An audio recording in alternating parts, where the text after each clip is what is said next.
Welcome back to Story Deep Dive with Rachel and Dana. This is a podcast where two book coaches, editors, and besties discuss books not as readers but as writers to draw inspiration from great books and have lots of laughs along the way. Today we have an extra juicy special bonus episode because we've got a spare Sunday in the month, and we're going to be talking about structure and why it matters and why it's not maybe the oppressive force to your writing that some people might feel that it is.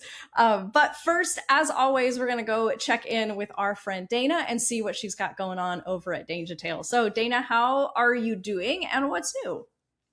I'm doing great. I think extra juicy is a tall order. That's all I have to say. Girl, if you say extra juicy, I'm leaning in and then be like, that's what y'all talking about?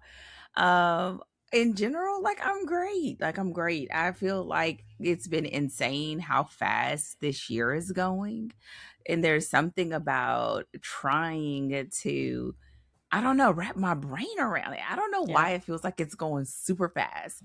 And so, I mean, in general, that's kind of what I'm dealing with. And at the same time, so ready for summer. So I need to quit trying to rush to the part that I want. Yeah. And so, yeah. What about you? It has been, first of all, I'm right there with you. I don't know who cranked this train into high gear, but good Lord, it cannot possibly already be the end of May. I was looking at my calendar, have marked out estimated taxes are due on, right? Like these days you got to go and you do your payments and stuff. And I was like, didn't I just pay these? And it's like, well, I mean, yes and no. You paid them in April and now it's about to be June when you will pay. And I'm like, how is it already? Help. Why?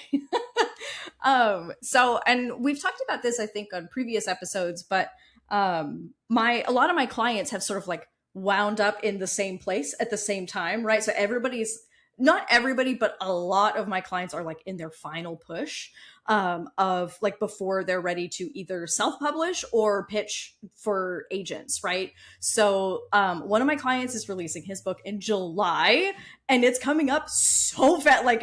Literally just I got my hands on it one last time and then there's no more time, right? It's got to go to the proofreader. The proofreader needs it, it's 100,000 words. So a proofreader needs time to have it.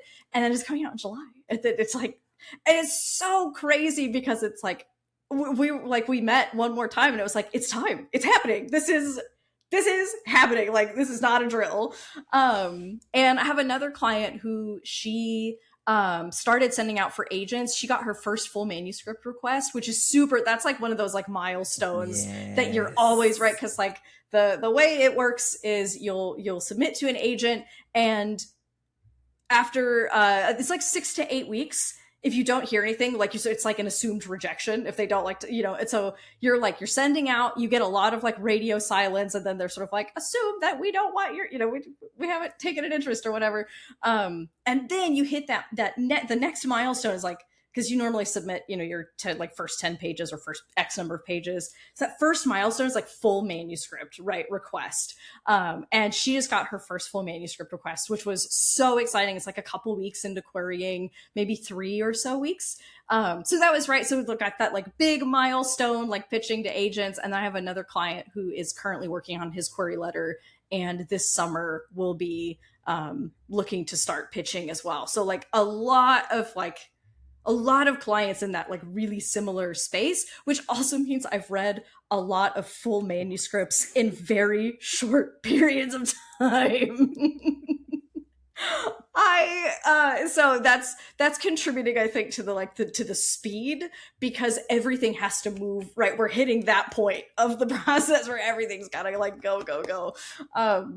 So yes, so it's been good. It's been crazy. And where am I? Who am I? And what am I? What's going on? Also, what about you, Dana? What do you have going on over at Danger Tales right now? By the time we do this recording and everyone gets this, we are on the heels or the beginning of the summer, and for this summer, we're doing something that we've never done before, which is having a summer retreat. So I've told you guys before where we have it in in December, where it's sort of our end of the year, and now it's going to turn into like our winter retreat and our summer retreat, and then it's I don't know, because it's the first time that I'm doing this particular content or structuring it this way. We're sort of able to look at what they did and planned for and thought about in December and what that has looked like over the past 2 quarters. Because by the time we do it, it'll Yeah. be almost at the end of the second quarter. And then taking what we've covered for these first 2 quarters, what we've been doing in our workshops, and putting those into action.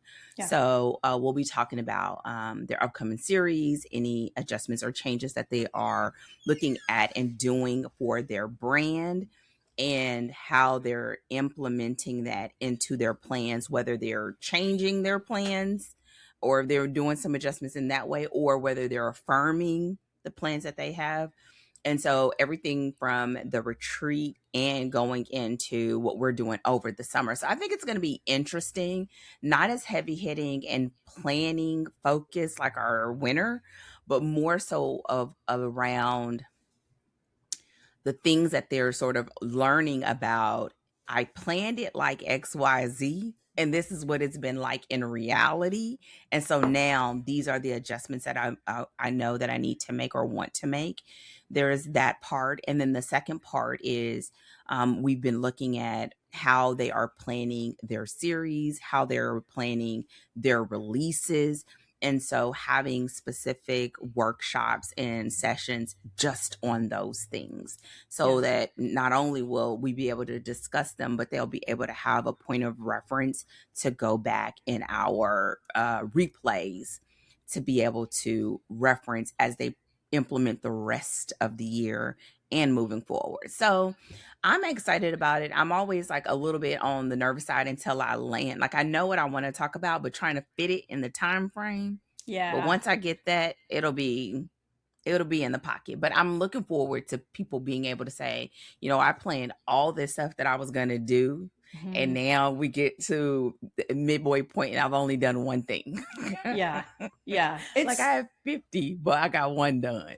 Yes. Well, and that's like, I think setting it up so that you have those, like that checkpoint, right, during the year is like so helpful, because you do, like, you have your end of the year, you're looking forward, but like a lot happens in a year, right? Like it just, and the nice thing is like that checkpoint there, it's like it gives you enough time to have gotten momentum on whatever that plan was, to have done, some implementing, to have maybe found where, to have found the, what's the word I'm looking for? Like maybe the pitfalls or the things that you didn't notice when you were planning, right? Just things you were like, when you planned, you didn't anticipate X, Y, or Z. And so being able to stop, reflect back, adjust, and then like keep moving forward until the end of the year, right? So it's really nice to kind of have like both of those checkpoints now, where it's mid-year and end of year. So that's again giving you like enough time to actually do things, discover what you do and didn't know when you planned, and then to make adjustments and be able to be like really intentional about that, right? Because you're setting aside specific time to think about it and to reflect on it. And I totally agree. And even more so, double clicking on the last part of what you said, I feel like it's a really great forcing function. Like whenever you're planning, you have intentions to sit and review what you've done and what you didn't do, what you liked and didn't like, what didn't work out as well. But the reality is, like we talked about earlier, time is passing and you look up and you think, where did 3 months go? And they zoomed right on past you. You just felt the breeze on your face. Yep. So now what we're saying is like, okay, pause. The other thing that I find very interesting is when we have a floor and an opportunity for them to hear what others are doing. Yeah. When it's regarding the same or similar thing, it sort of opens the floor, and we may talk to each other regularly, but in those moments you're sort of very focused. But in this point, it's the floor is a little more open, even though you can Mhm. talk about it anytime. Now we are talking about the plans, Yeah. your progression, what are some of the SOPs that you have? What are some of the tools that you're using? What are some of the ones you took off of your plate and the ones that you've added and things like that. So, yeah, we'll see. I'm hoping that it means that it will be something that we'll do regularly, Mhm. and it is for the first time leading us into our summer break the way that it leads us into our winter break. Yeah. So Yeah, that's just so exciting.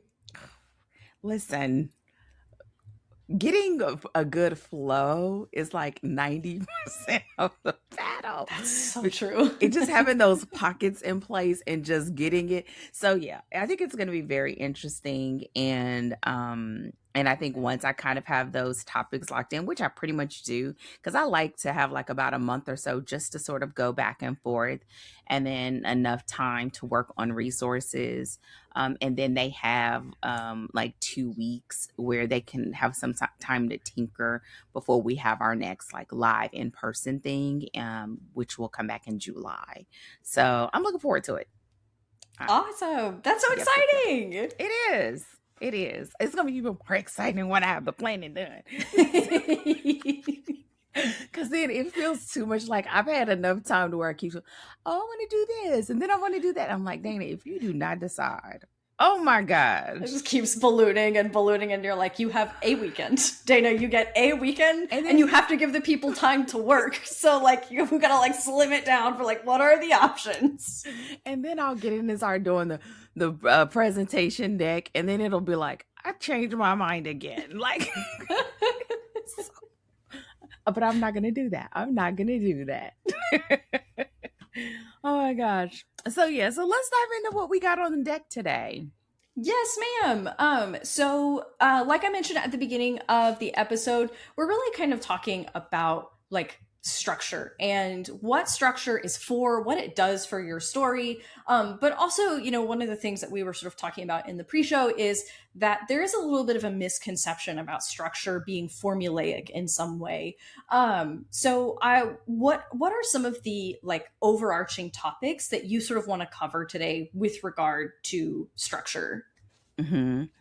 I feel like we're gonna riff quite a bit, but a Yeah. couple of them that I have is, well, number one. My caveat to everyone is I love structure. So if it's not your jam, it sucks for you today. I'm just saying. I don't really mean it sucks for you, but it kind of does.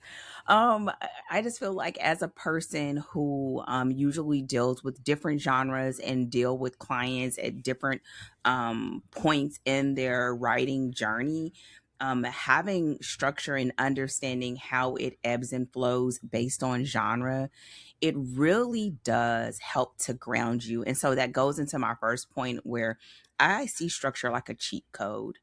And we'll talk about like what I mean, but in the sense of, having a framework, it helps you with being very intentional about how you go into your storytelling.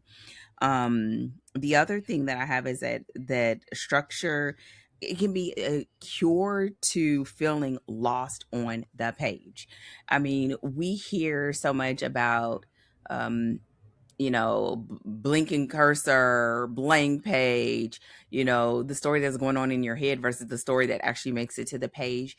And I feel like having a structure and knowing structure, specifically for your genre, as well as how you write it, that structure in your genre, makes it so that it can help you in those times where you have a blank page or you're unsure, where you can use it as a guide, and it helps you to turn your ideas into words on the page. And so those are like the big general bubbles, but that's what I have. What about you? What are some of the things that you sort of think about and would like to discuss around structure?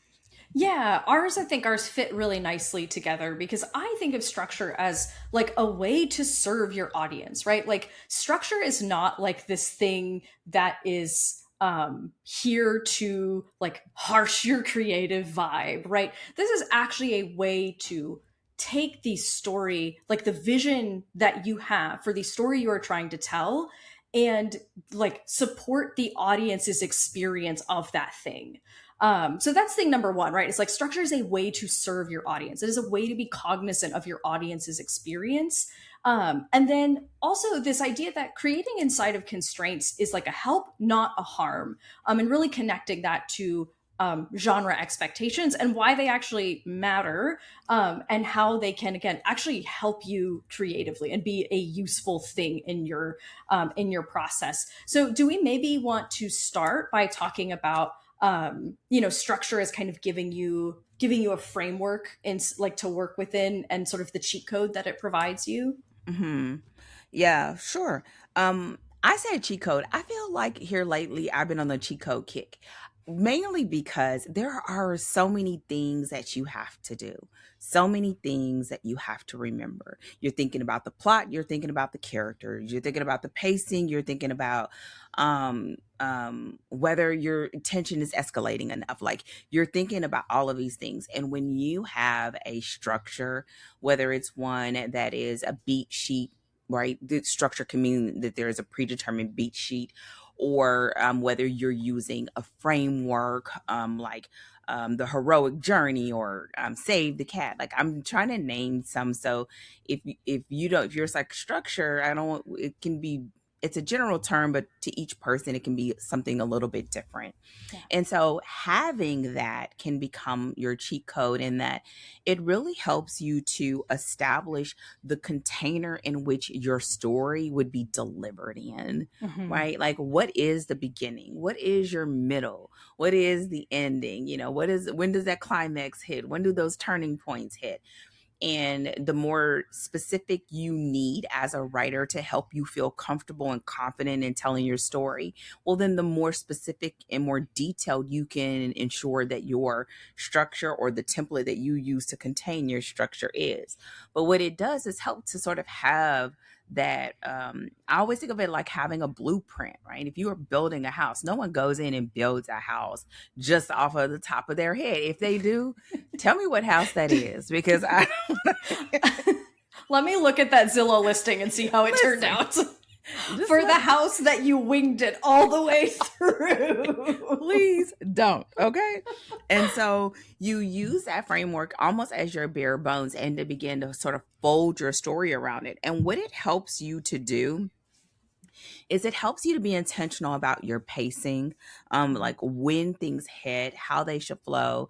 And you always can get all kinds of wiggle room based on your tropes and things that you put in there, but it helps you to establish that. It helps you to know like when tension and your stakes are evolving and increasing. It helps you to even know like things like your emotional payoff. But I think ultimately it sort of begins to be almost like these mile markers, Hmm. right? Like as if Yeah. you're traveling in, like you have a pin here and a pin here, and you need to stop here and there. You've Yeah. added another point in your destination. And that's why I think of it as a cheat code, which will go into my next point a little bit. But I think seeing it as what you're going to talk about too, that help versus the harm, is part of that process of saying like, how can I use this and how can it Mhm. be a benefit to me, and not seeing it as being cookie cutter, because you bring the difference to that structure, but having that structure is the jump off point.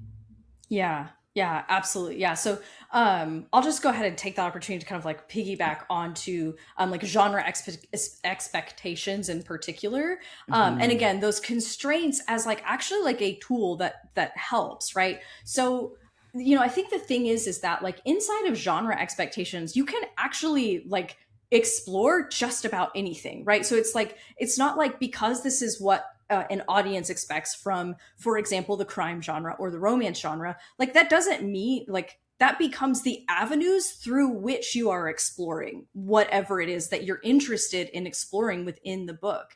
And I think a really great example of this is Sharp Objects, which we'll be doing in a couple of months, right? Because Gillian Flynn really like explores some deep themes of like of violence and belonging and all of these things, through, I'm being intentionally vague so I don't spoil it, but she uses the expectations of the crime genre to do that, right? So we have an investigation, we have suspects, we have our investigative beats that take place like throughout the story, but then the contents of those beats, right? What's actually happening, what the crimes even are, these are all a part of the exploration. And so it gave her a container in which to say, I want to explore the nature of violence and what violence means and looks like.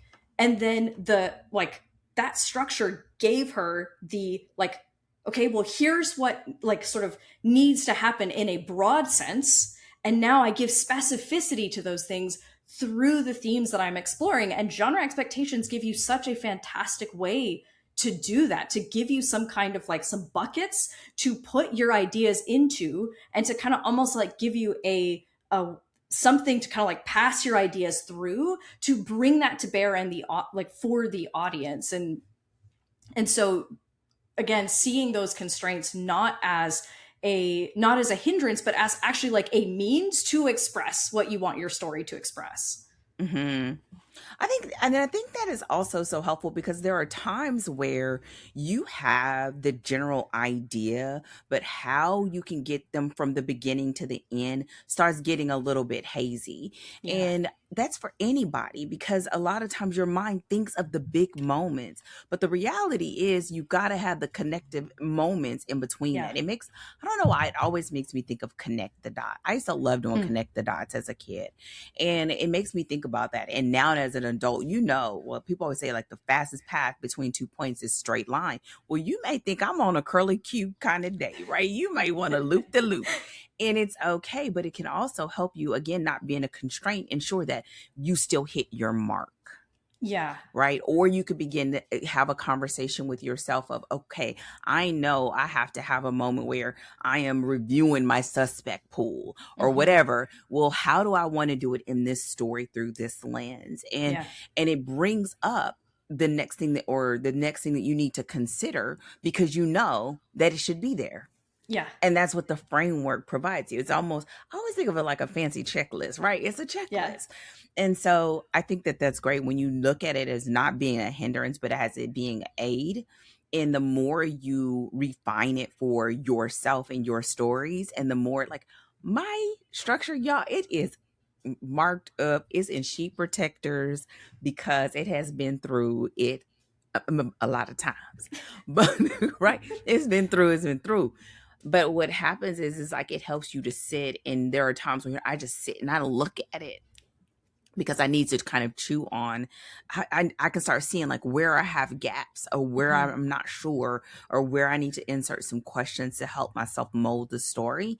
And I think having a sort of aid to do that makes it so that it's not necessarily outside of yourself as a writer, but Hmm. it's in you, and you're just having this moment to almost have a little talk with yourself Yeah. and begin to sort of flesh out like where you want to take your story next. So I think that's a great, great, great, great point. Yeah, and I think that this like it kind of leads really neatly into sort of like giving you that cure for feeling lost on the Hmm. page, right? Hmm. So do Hmm. you want to kind of talk about how that helps a writer and how structure can sort of help with that sort of like blank page or blank spot in the plot, right? Where it's like, oh, what do I do here? What do I do with this? Yeah, and I think I sort of said it in my example, but I said it's a cure for feeling lost on the page, and essentially the example that I gave of like if you start knowing where the next beat is or the next plot point that you want to cover, you begin to know like does your story have it or doesn't it have it, Hmm. right? And begin to brainstorm what are ways that you can satisfy that for this story. Or sometimes, I mean, I've worked with clients where they've done so many stories where we got to say, well, you did this one in this book, you did this one in this book, Yeah. and start weeding out. But what it does, I think, ultimately is sort of, it, again, helps you to turn your ideas into words in that, you know, I know my beginning. I know what my climactic scene is. I know what my always lost moment is. But then you begin to hit those points in between, and having that beat, whether there's a beat sheet or I always think people think of it like Save the Cat or even Story Grid. Like you have structures that you Mhm. have looked towards, but begin to sort of break that down. And I love not only looking at it in the sense of when you are writing, but you can use this when you're plotting, you can use it when you're editing. It just becomes essentially like a really nice tool that is always there for you to reach for, and to bring in and sort of tag it in, and Yeah. making sure that you sort of that you dot your i's and you cross your t's. Yeah, yeah. Well, and even like with my students, I'll even use it like at the brainstorming stage, right? So we do Hmm. a lot of, I mean, I know you and I both are 4-act structure girls through and through. Like 4 acts is just 25% each. Like, oh, it's nice No and even brainer. and clean and blessed. Oh. But like when I have my students and you've got right like this kernel of an idea and like it right you've mentioned it kind of it starts as like a seed of something, but then you gotta do something with it because it's just that single seed is like can only take you so far because it's not developed Exactly. yet.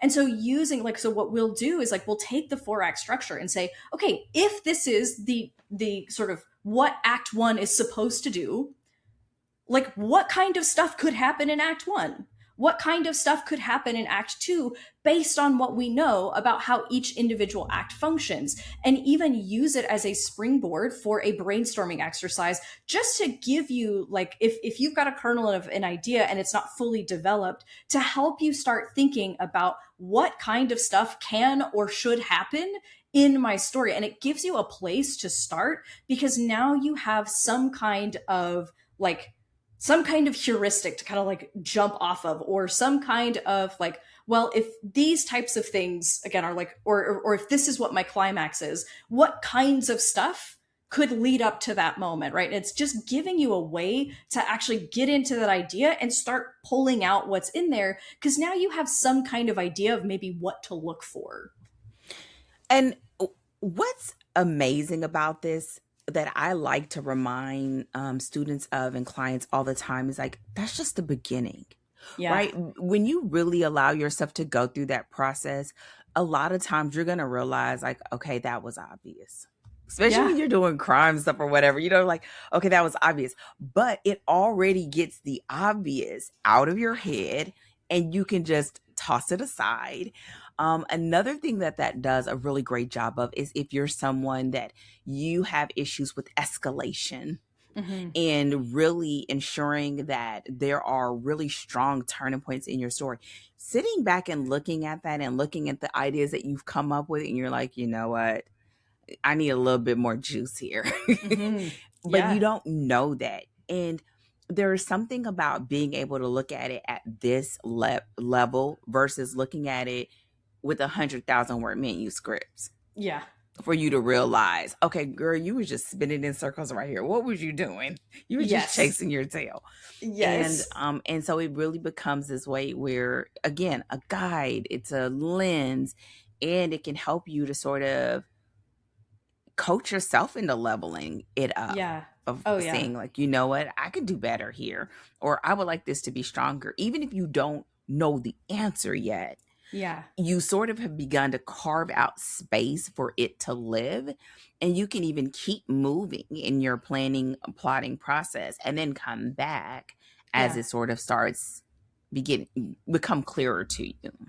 Yeah, yeah. And sometimes like right it takes like writing through it a little bit Yeah. to be like, "Oh, I used the low-hanging fruit here," or this like I was running in circles and it's because the truth of the matter is I didn't know where I was trying to go. And like or I thought I knew where I was going and then as I was writing I got off Just did. track, or all kinds of stuff happens when you're writing and you have like maybe something in theory and then in practice you're like, huh, that turned out different.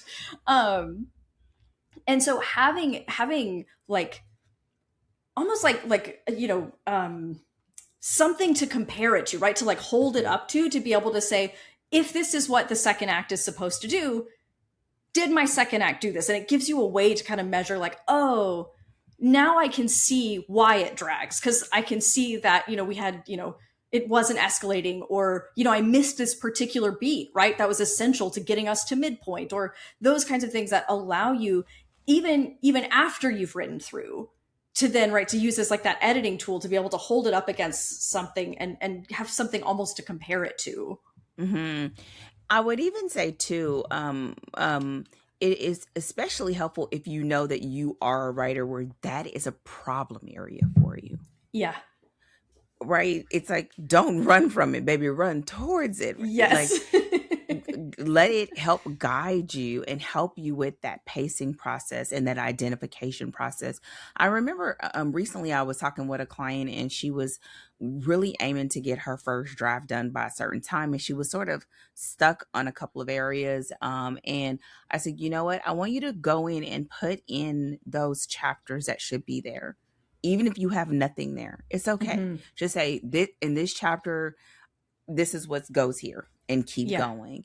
And when Yes. she came back for that next session, she was like, I put that, and it was just, and there's just times where you just have to do that. Put the placeholder, look at your structure and say, okay, what type of content would likely be in this chapter or in this act. And even if it's just bullet pointing it out so that you Yeah. can begin to see and take shape basically. Yeah. And her just seeing that, because it just sounds crazy, but like, okay, chapter 15, they got to do this. Chapter 18, they got to do that. You want it a little bit more if you can, but you'll begin to see, where some of your weaker points are. Where are some of those areas that you get excited about and it comes to you first? And Hmm. the more you work on it over time, you will see that your ideas will begin to account for that because Yeah. you've accounted for it. And so in the beginning, you may be leaning into it a lot more than when you look, you know, a couple of books into the future, or a couple of revisions into the future, Hmm. because your body will start picking up on that rhythm and picking up on those things, whether it's because you just have a natural inclination to being a little bit off on it, or it's just your jam and it's easy for you to see and some of the other parts aren't as easy for you to see.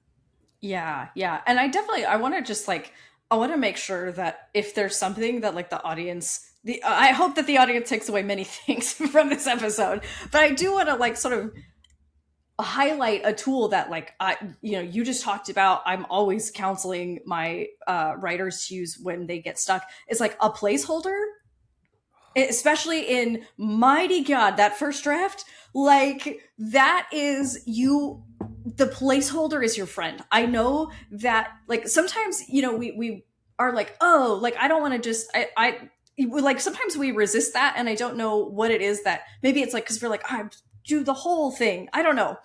But sometimes when you are like stumped on something and right, and you're like, well, I know what the next scene is, but this scene is hazy and I can't figure it out.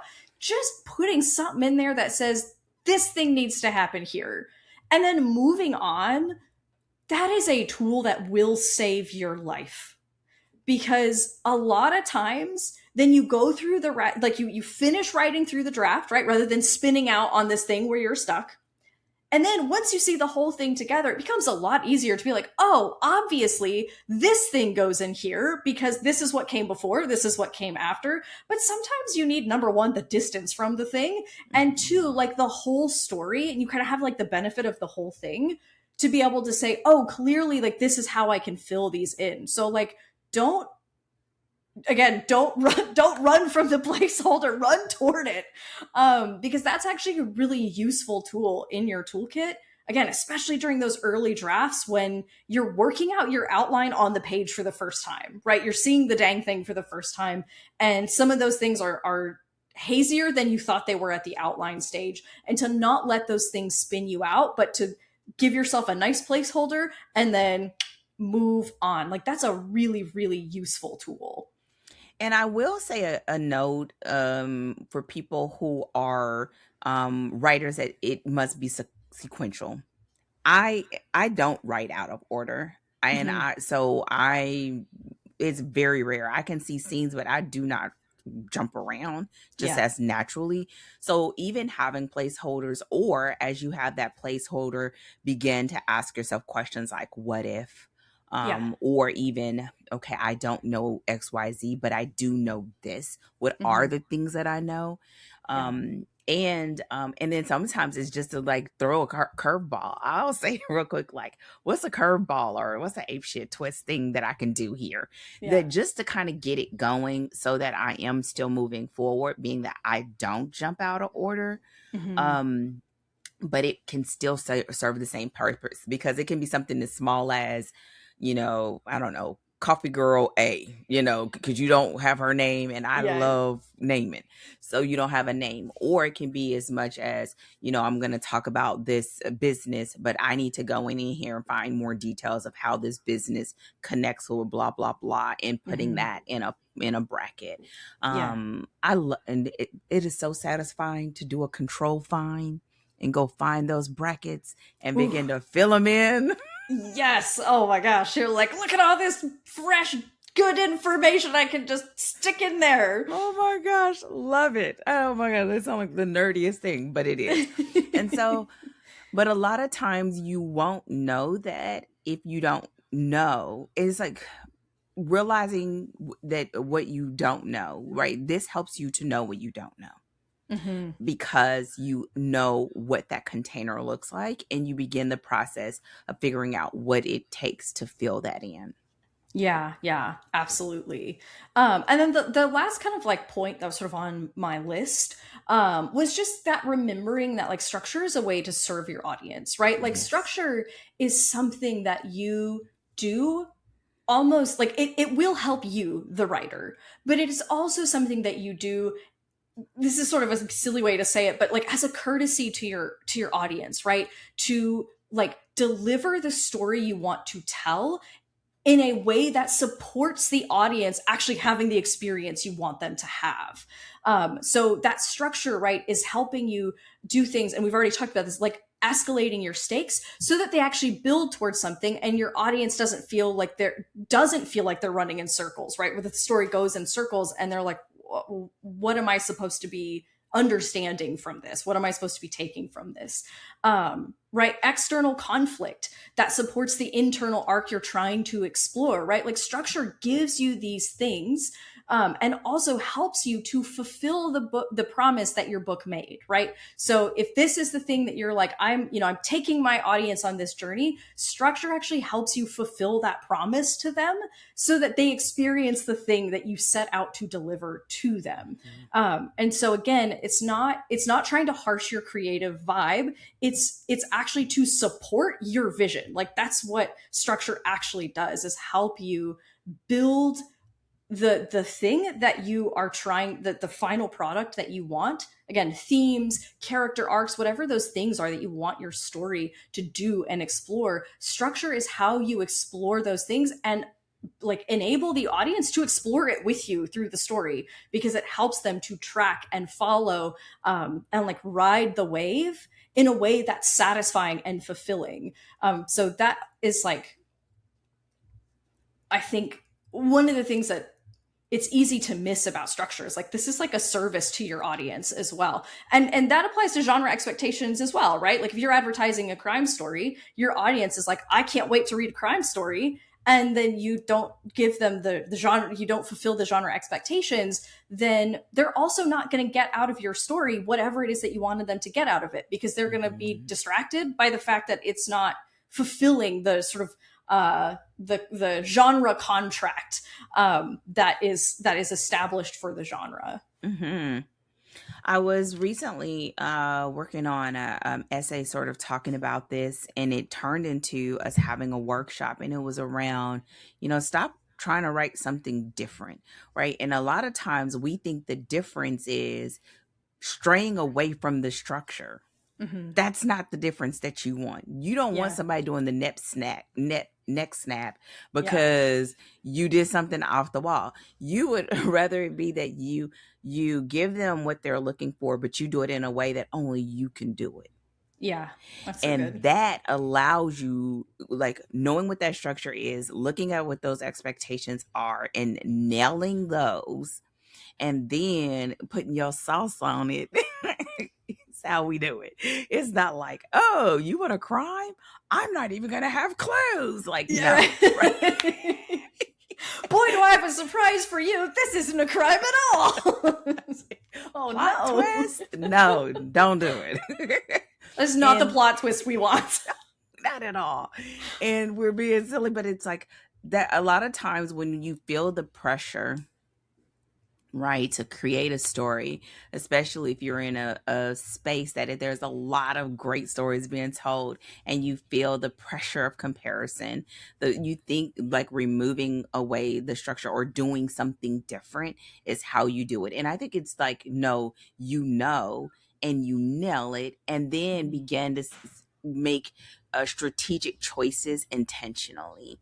Yeah. But it is with knowing you've already established the foundation. Yeah. That's already there and good to go.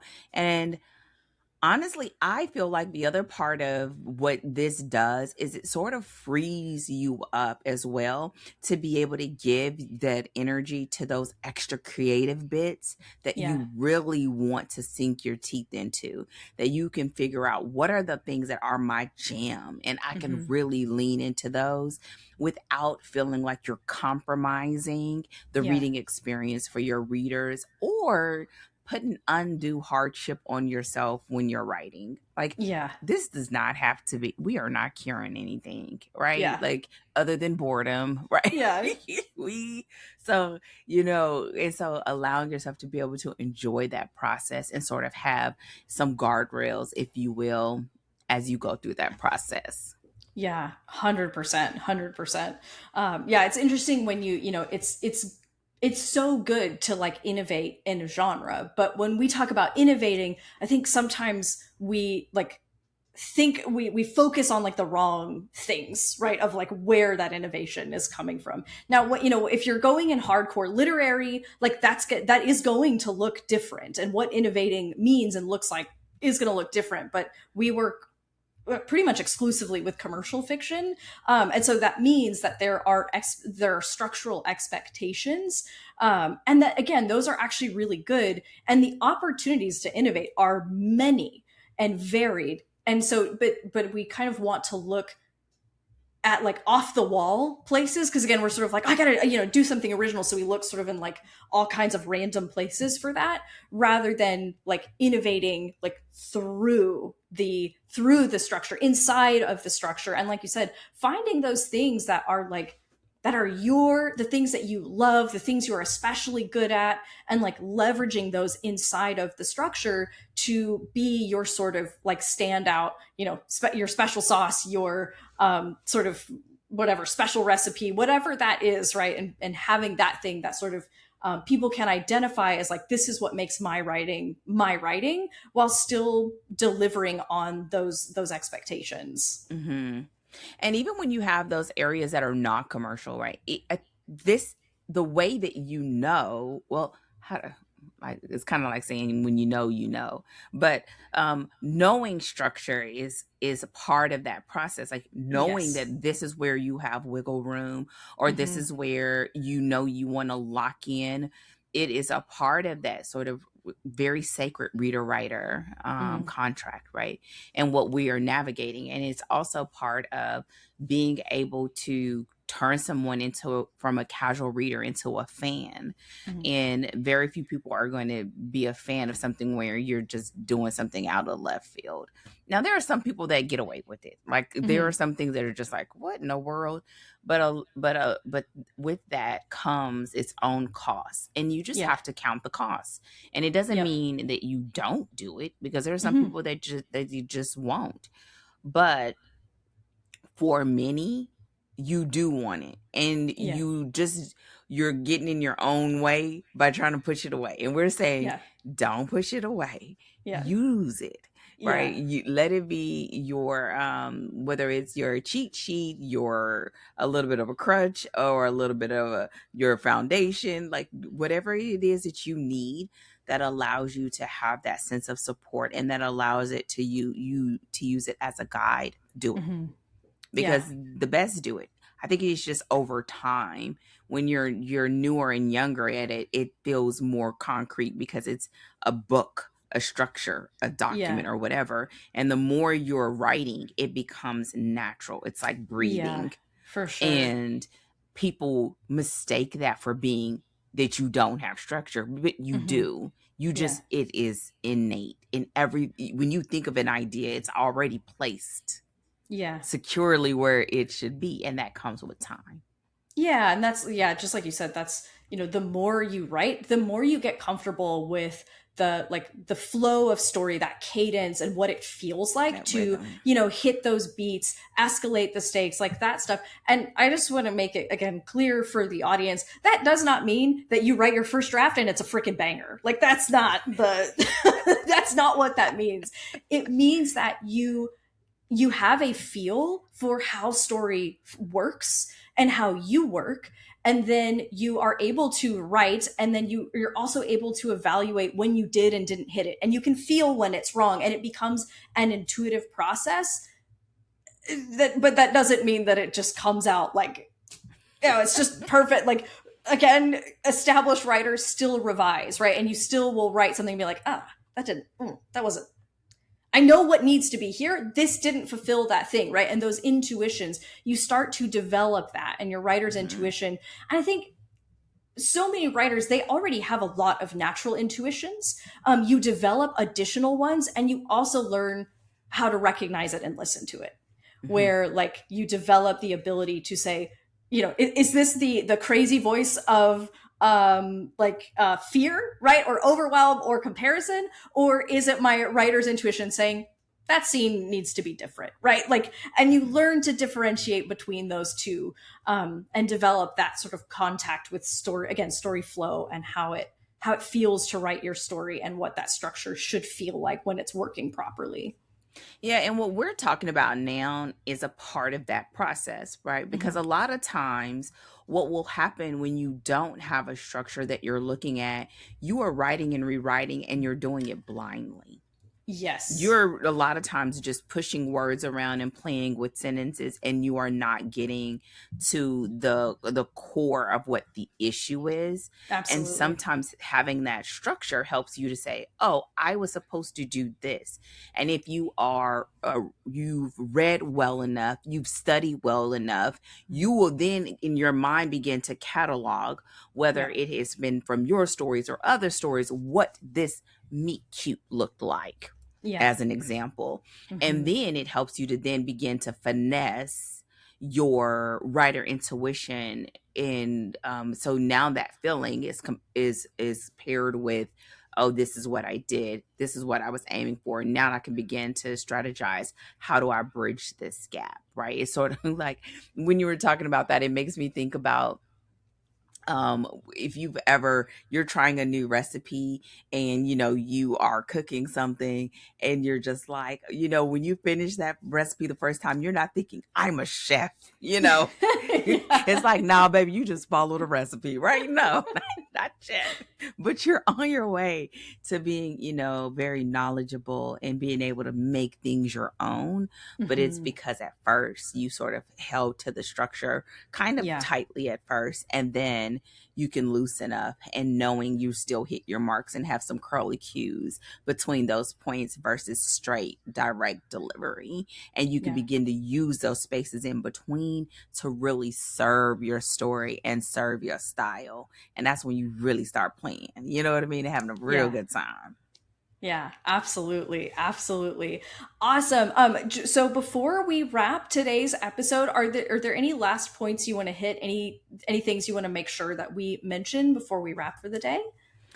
I think my last thing that I had on here, and you sort of started us off with it, which is like structure isn't a cage. It really can become your compass, and it helps you to understand. It helps your intuition get the right words, Mhm. and to explain even what we sometimes know naturally. This is where, if you're a naturally good writer, you begin to attach, oh, this is what I'm doing. And the more you start understanding that, the more you can start delivering it and using it as a tool versus it being like a one trick kind of thing. And so allowing that structure to give you an understanding. It's also very helpful if you find that you're wanting to make adjustments or changes in your style. This Yeah. may be how you naturally write, but I want a little more suspense. I want a little more edge. I want a little more steam. Understanding structure and allowing that to help you. And sometimes it's even being so intentional about pinpointing areas where I know I need to get better at upping the stakes and going there and looking at your structure and saying, okay, here are the places where I'm really working on this story to do those things. And so that's where it becomes, again, like that compass. And the last thing that I'll say is like, you sort of said it when you said it doesn't mean that you slam dunk your drafts. And it also does not mean you get it right, even when the story is done. Right? You're going to find that every sort of manuscript or book that you have under your belt can contribute to how you grow in that space. But the reality is like you're growing and you're changing and you are getting more and more like the writer version of you that you see in your head or that you aspire to. But you don't get there without a lot of work. And, but not and I'll say but having something like a structure can help you get there a little bit faster. Yeah. I do believe not just a cheat code, but it shortens that learning curve. Right. And it helps you to ask really great questions and be very intentional. And it's that also is a part of that process, but don't shy away from it and find something that feels like it gels well with the way that you work and allow yourself the time and the bandwidth to work it for several projects. Yeah. So that you really get to see whether it's serving the way you want it to. Yeah, absolutely. Absolutely. Awesome. Well, thank you so much, everyone, for joining us for our bonus episode and our conversation around structure. If you have any questions about this episode or any of the books that we've talked about so far, please feel free to leave those in the comments or email us at Story Deep Dive. And we will be back next week. We're kicking off our discussion of Fourth Wing by Rebecca Yarros. So look forward to that. We've got lots and lots to talk about there. In the meantime, don't forget to if you're watching the video version, subscribe on YouTube, subscribe on your preferred podcast platform, leave us a rating and review. We would love to hear from you. And check us out at storydeepdive.com. We will be back next week, same time, same place. And as always, until then, happy writing.